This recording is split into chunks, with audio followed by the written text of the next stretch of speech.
দেশ গড়ার পরিকল্পনা নিয়ে আমাদের মাঝে প্রার্থীদের বলেছেন যে প্রত্যেকটি এলাকায় দেশ গড়ার কাজে কিভাবে আমরা নিয়োজিত থাকব, সেই কাজগুলি করার জন্য যদি আমরা আল্লাহর রহমতে নির্বাচিত হই সেই কাজগুলি করব।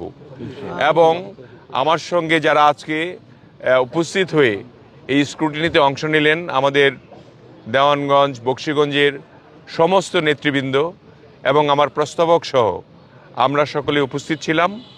স্ক্রুটিনি সুন্দরভাবেই জেলা প্রশাসক সহায়ক করেছেন।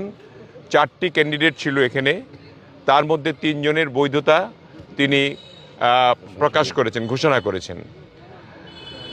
আমি মনে করি যে আমি বাংলাদেশ জাতীয় দলের প্রার্থী হিসাবে বহুদলীয় গণতন্ত্রের প্রবক্তা শহীদ রাষ্ট্রপতি জিয়াউর রহমানের আদর্শে দেশনেত্রী বেগম খালেদা জিয়া, যিনি প্রয়াত হলেন আপনারা জানেন, বিশ্বের সবচেয়ে সর্ববৃহৎ রাজস্বিক প্রস্থান তার হলো, এবং তার জন্য আমি দোয়া কামনা করে আমার নির্বাচনী কাজে আমি নামতে চাই। আমাদের যে চেয়ারম্যান জনাব তারেক রহমান, তিনি অত্যন্ত সজাগ বাংলাদেশের জন্য, এই ভঙ্গুর বাংলাদেশকে পুনর্গঠিত করার জন্য তিনি যে অঙ্গীকার করেছেন আমাদের প্রার্থীদের মাধ্যমে আমরা যদি নির্বাচিত হই, তাকে সহযোগিতা করে সমস্ত বাংলাদেশকে ঐক্যবদ্ধ করে আমরা একটা সুখী সমৃদ্ধ বাংলাদেশ গড়তে চাই। এবং আমি মনে করি আমাদের নেতৃবৃন্দ যারা রয়েছেন তারাও একই সঙ্গে একই সুর মিলিয়ে কাজ করবেন এবং আমাদের এখানে সবার জন্য সম্মত থাকবে।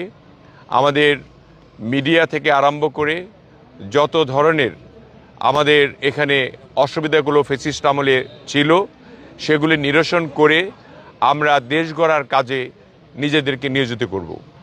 আপনাদেরকে আমরা অনেক অনেক ধন্যবাদ জানাই যে আমাদেরকে সবসময় আপনারা কভার করে আসছেন এবং আমাদের ভালো দিকগুলি আপনারা জনগণের মাঝে তুলে ধরবেন, যাতে করে জনগণ উদ্বুদ্ধ হয়ে বাংলাদেশের স্বার্থে তারা আইন শৃঙ্খলা রক্ষা করে তারা এই আগামী ভোটদানে সকলেই সক্রিয়ভাবে অংশগ্রহণ করেন। এবং আমি আমাদের নেতৃবৃন্দের কে নির্দেশ দিয়েছি তারা শৃঙ্খলা বজায় রেখে নির্বাচনের দিন পর্যন্ত আমাদের আরপিও অনুসারে নির্বাচনের যে বিধিমালা রয়েছে সেগুলি মেনে চলে আমরা নির্বাচনটি সুষ্ঠুভাবে সম্পন্ন করতে চাই। এবং আপনাদের সহযোগিতা আমাদের একান্ত কাম্য। যারা মিডিয়ার ভাইরা আছেন, পত্রিকার ভাইরা আছেন, তারা আমাদেরকে সহযোগিতা করবেন, যাতে করে আমাদের কোনো ভুল ত্রুটি হলে